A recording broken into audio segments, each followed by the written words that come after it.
Hey, I'd like to welcome you to another episode of Mission Matters. My name is Adam Torres, and if you'd like to apply to be a guest in the show, just head on over to missionmatters.com and click on Be Our Guest to Apply.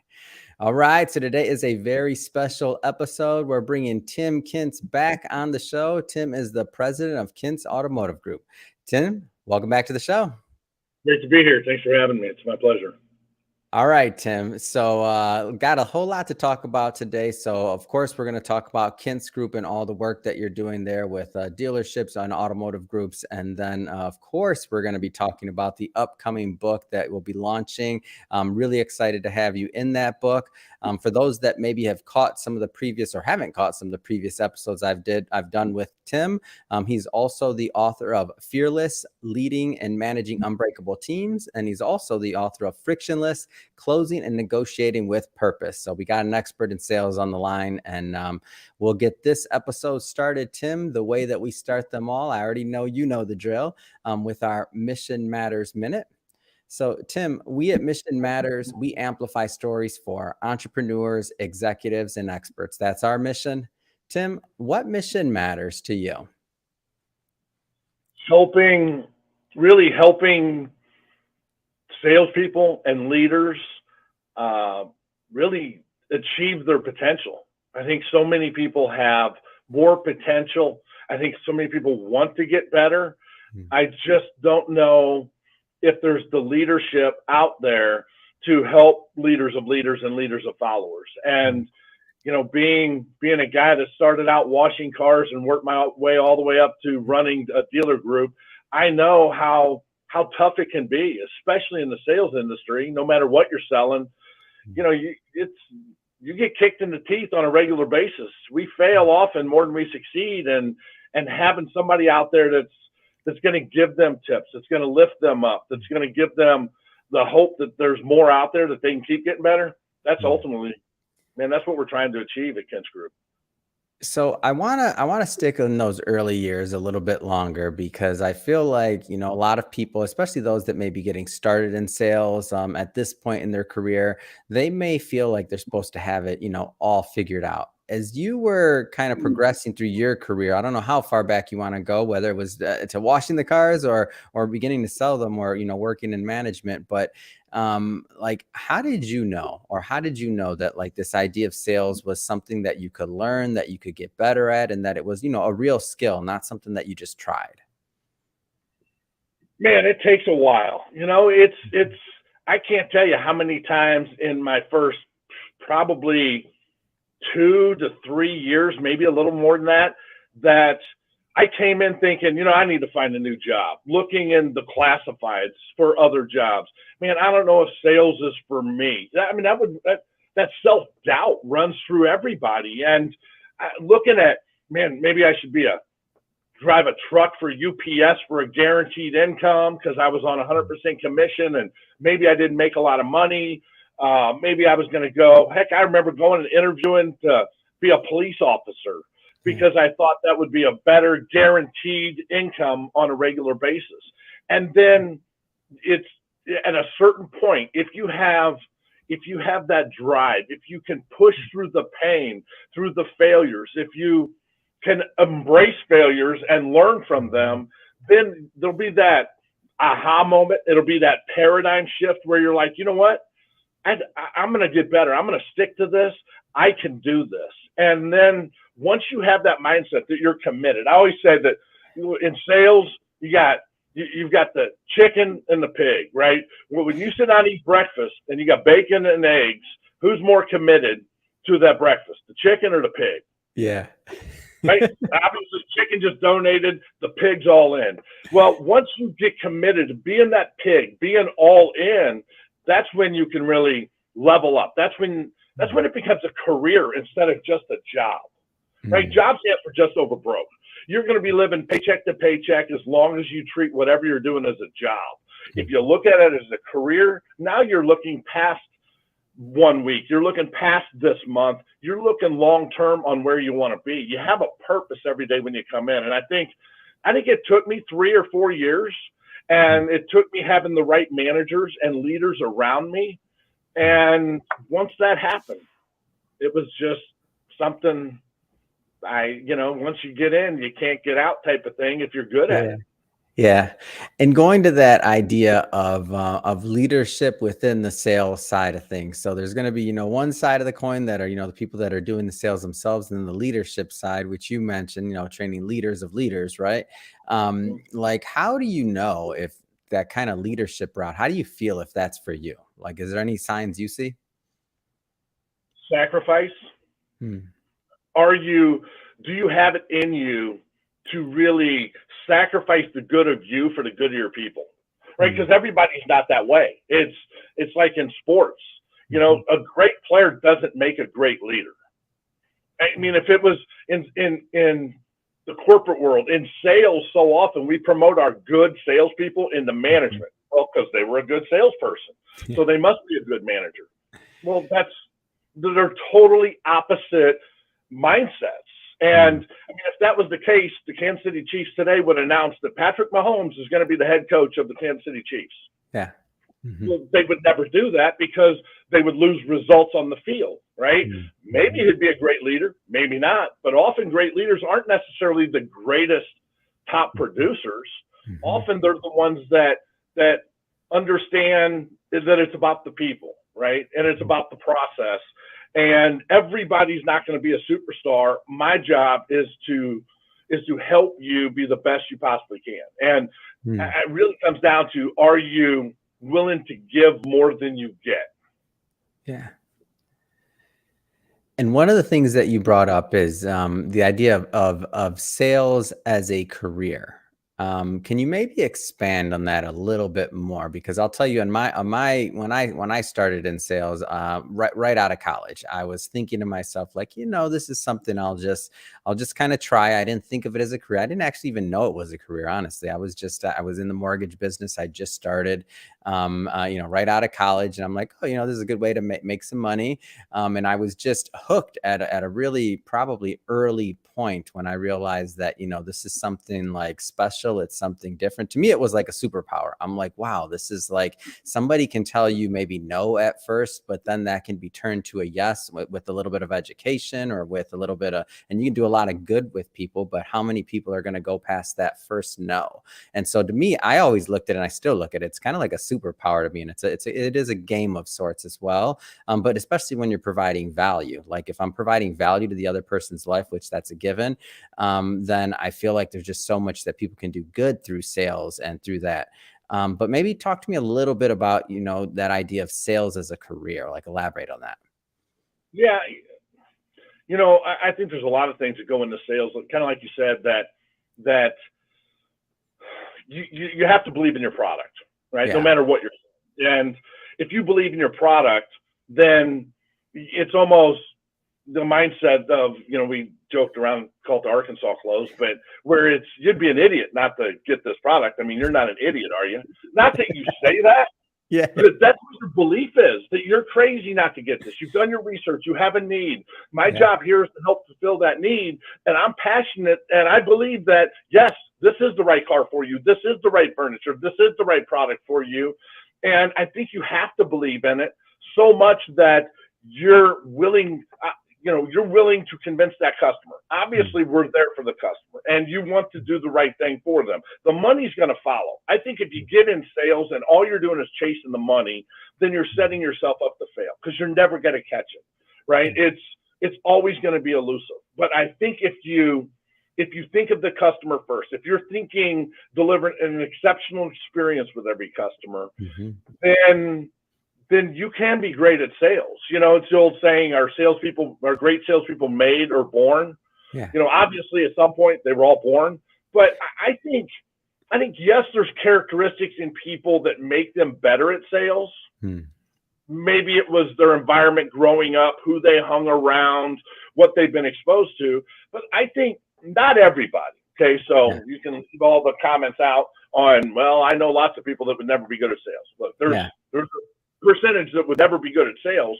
But if you're committed to sales, and if you like helping others, sales can be the best. It can be the best in the world. I always say that selling can be the easiest high-paying job you ever have, or it can be the hardest low-paying job you ever have. It really comes down to how good you are, how committed you are to your skill, and how much you keep really improving yourself on a regular basis. And, most people, like you said, you got out of college, you ended up in sales, right? Yep. It's most of us, you didn't go to college thinking you were going to be a salesperson, right? Yep. It's kind of like Denny's or IHOP, right? You never make reservations there. You just end up there at 2 a.m. Yeah. Same thing in sales. But once you get in it, and once you're committed, and once you hone your craft, then you can't imagine doing anything different. I could never imagine punching the clock. I mean, I was 100% commission. If we didn't sell anything when I started, you didn't get minimum wage. Yeah. And then when they happened to pay minimum wage, if you got a check for minimum wage because you didn't sell enough, that was your last check. I mean, that was just kind of how it is. But I think really, always remember in sales, it's not about, don't chase the money. Man, be there for the customers. Customers are there for a reason. No matter what you're selling, understand the customer, help solve. It's either a pain point or a pleasure point that you're filling with customers. It's either something positive that they're upgrading to, or they're having issues with what they have and they need something better. Give them a solution and believe in that solution, and you're going to close a hell of a lot of deals no matter what it is. So let's spend some time. I want to definitely go further into this discussion and maybe even provide the audience with some tools, like some things that they can think about when it comes to sales and something that they can walk away with. But before we do that, I do want to take a sidebar here for a moment or two and get into Kintz Group. I don't want to assume, I know you've been on the show before, but our new, all of our new listeners and visitors, I don't want to assume they've seen those episodes. So maybe just give us an overview of Kintz Group just to get us going there. Yeah, we're a full service training and consulting company that focuses mainly on the retail automotive dealerships, whether it's sales or management. And we do in dealership type training. We have open seminars. I like to bring fun and competition into dealerships. I think if you're having fun and you're having friendly competitions, it's always a great time. That's why when we do our open workshops, we do them at Topgolf all the time, just because everybody can get out, hit balls during lunch instead of being at some old hotel next to an airport that was built 40 years ago and everybody being bored. It's always about having fun and getting the tools, the scripts, the mindset to whether you're a manager or a salesperson, but getting them really to enhance their career and enhancing the customer experience. With the auto industry, we've been through, the pandemic brought on massive amount of changes, especially with all the digital. And it's, there's a lot of guys out there that are lost as last year's Easter egg trying to figure out how am I going to survive. And that's what we're here for. And we've got support staff that call salespeople in dealerships every day, and we're constantly there for them. So we have online training platforms, and you name the products, we have it for them. Games, contests, competitions. But it's really about bringing the fun and competition back to the dealership so we can deliver an exceptional experience for the customer while become more profitable. Yeah. Now, one of the things you mentioned is kind of like, post-COVID and like what happens after that, because when we're in the pandemic, I can tell you, I have a couple of friends that bought cars and they were just lucky to get them delivered and they were just lucky to be there. And I can tell you that it was almost like, hey, take it or leave it. Like, this is what we got. And if you needed a car, you were kind of stuck. So in my opinion, I could be wrong. Correct me if I'm wrong, but maybe some of the people that started were in that part, like they weren't necessarily having to deal with too much competition or sales. There was a huge shortage of inventory. Again, correct me if I'm wrong in any of this stuff. But the people that wanted the demand for cars was still there. So now that we're on the other side of this, I feel like there's probably a huge need for some sales training and some retooling. Yeah. It's insane. We had our convention earlier this year, and it was the first time I ever remember having dealers walking in our booth saying, "Can you help us?" Wow. Because it was demand outweighed supply. Now, as supply is getting better, now it's depending on the manufacturer. There's still shortages with certain manufacturers, Toyota, Honda. Some of the Highlines still are a little bit lower, but we're by the end of this year, we're going to be back to pre-pandemic inventory levels. And it's really going to come down. It's going to come down to the experience that you give the customer, and you have to give a good deal, and it's got to be good value. And I mean, there's so many things that are going to go into it that, I mean, face it, you didn't have to. You came in and it was, Adam, you want to buy this car? Yeah. What's the price? This is the price. Well, can you give me a discount? No. Okay. Well, if you don't buy this, somebody's going to be in here in an hour and buying it. It was, you had the inventory, you were selling the cars. Now it's normalizing is what I call it. And now it really comes down to how good are you? And it's been 3 years for the most part that we haven't had to sell. Now it's kind of like the dog that caught the car, right? Now what? So it's you got to challenge yourself to keep getting better. And look, just because you know how to swing a golf club and hit a ball, if you hadn't golfed in 3 years, doesn't mean you're going to be any good when you go out there to hit that ball. You might know what to do, but doing and knowing what to do are going to be two different things at that point. Yeah, we're not getting into golf right now, Tim. I refuse. I know, and it doesn't matter if I go out there; it still doesn't work. But you know, some things I didn't intuitively think I'm supposed to be doing, but I have a lot of fun though. There you go. I do keep the fun in it. But you can sit there and watch 100 hours of how to hit a golf ball. Absolutely. And go out on the course and still suck. Yeah. Right. It's the same thing. I could watch 100 hours on how to sell, but if I don't practice, and if I don't get the words coming out of my mouth, and if I don't say it out loud, it doesn't matter. And I think the difference, you know, in practice for like hitting golf balls, my son's 13. I love going to the batting cage and hitting baseballs. Hitting golf balls is fun. Shooting free throws is fun because I get immediate feedback. I know, am I doing good or not doing good? In selling skills, it's boring, mundane, it's repetitive. There's nothing fun about practicing scripts, but you have to trust that if I practice and I learn it, it's going to work when I'm with the customer, because it's always a lagging indicator. You get lagging results from practicing sales skills. And that, I think, is the hardest part of getting good at sales. Do you have that drive and that passion to practice between customers and not practice on customers? So as we, as you mentioned, like there's a huge need right now. Like, what are some of the things that you're seeing in the dealerships and really that you're teaching? Like, what are some of the programs and just some of the things you're doing to help them retool like right now? You know, I hate saying this, back to the basics. Yeah. I hate saying back to basics, but it really is back to the basics. I mean, little things like doing a walk around on a car. Well, they couldn't do a walk around on a car because they didn't have any cars. It was selling off a computer screen or a sheet of paper. So they haven't had to or been able to do interactive presentations, right? So that's very boring to work on, but it's critical because a presentation on a vehicle or furniture or a house, anything, I have to create mental ownership before the customer will take physical or financial ownership. And if I'm not creating that mental ownership, then it's hard to take physical or financial ownership of your product, no matter what that product is. And it's something that we have to keep practicing. Closing. They haven't had to close.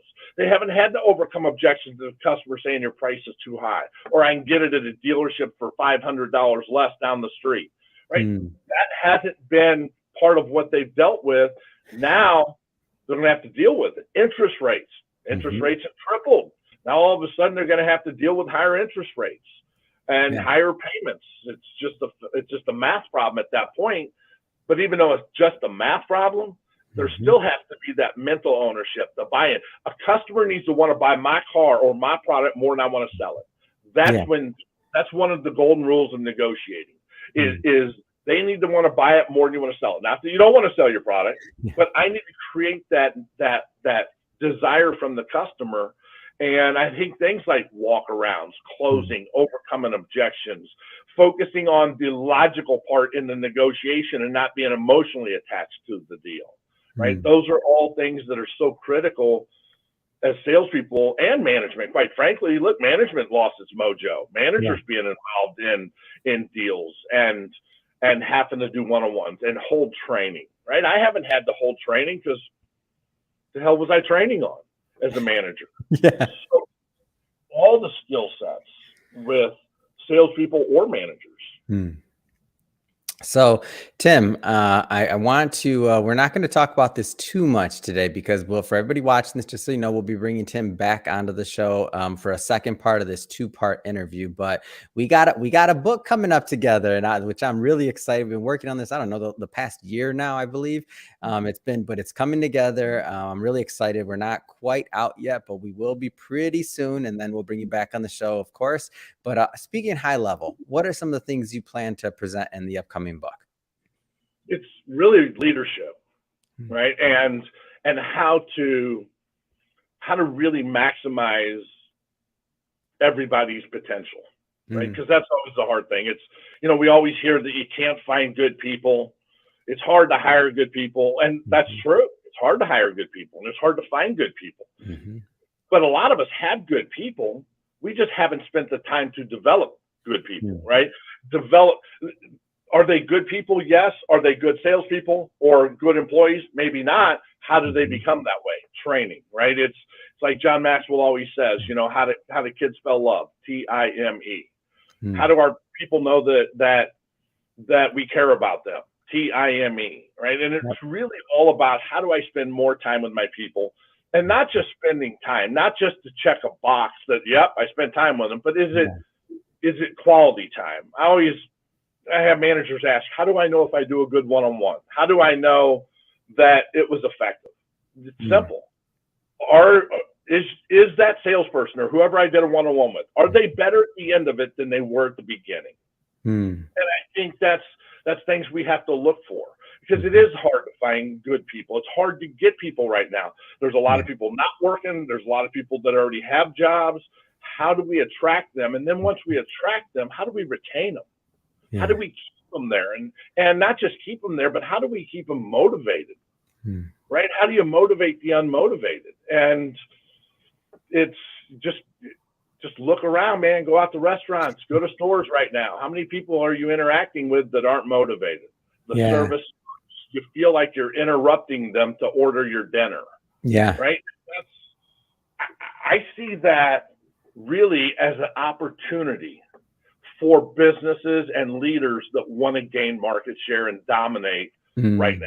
I think we're at a paradigm shift. I think we're at that kind of like outliers that when Malcolm Gladwell talks about the tipping points when people really succeeded. And I truly believe we're at a tipping point that if you look at your people, the right people is your greatest asset, right? People always say that people are your greatest asset. No, the right people are your greatest asset.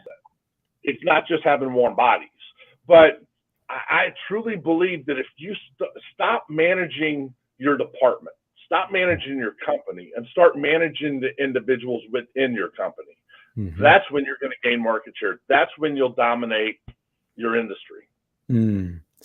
Yeah, I can, what you're talking about walking into a restaurant or something else. I feel like everybody watching this has had this experience. You're right. Like I can think about going into one restaurant or going to some other places where I'm like, man, am I bothering them? Like, should I have just gone and ordered this on Amazon or somewhere else?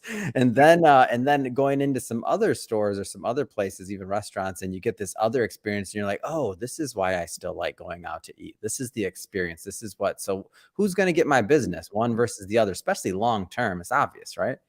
Right. They all give you the bill, and it's got the built-in 10, 15, 20, 25, 30% tips already. You just have to push a button now. You don't even have to do a math problem. And you got to ask yourself, why are you asking for a tip? You sucked. It's to ensure proper service or whatever, people say on tips. Well, let's make it merit-based, right? And I think that, man, you take your industry, you take your business, and you start really caring about the customers. That's when you'll kick ass. That's when you're going to grow, man. That's what it takes right now in this world. I think people want that service, and they either want convenience, the Amazon style, or they want exceptional service. Yeah, for sure. That's pretty much where we're at.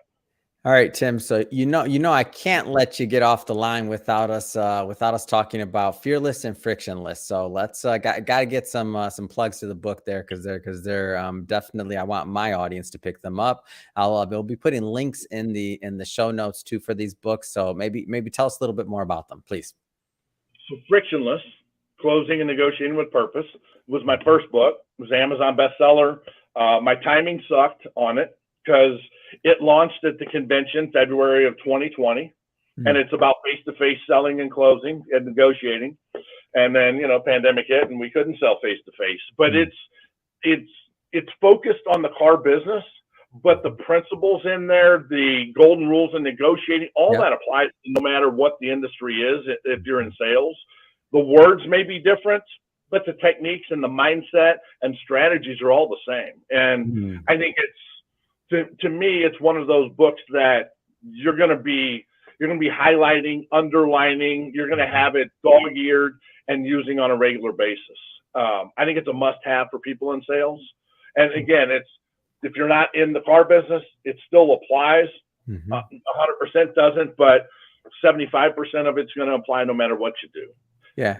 And you said, 1 second though, you said it was bad timing per the original launch, but now it seems like perfect timing for where we're at right now today, right? We're going back to face-to-face. So now it's even needed more so even than it was back then. The relaunch. Yeah, you're exactly right. It's probably more important now than it was in 2020 when it launched, because of, you might have been in sales for 20 years, but it's the same thing. You hadn't actually had to hit a golf ball, right? You just know how to hit the golf ball.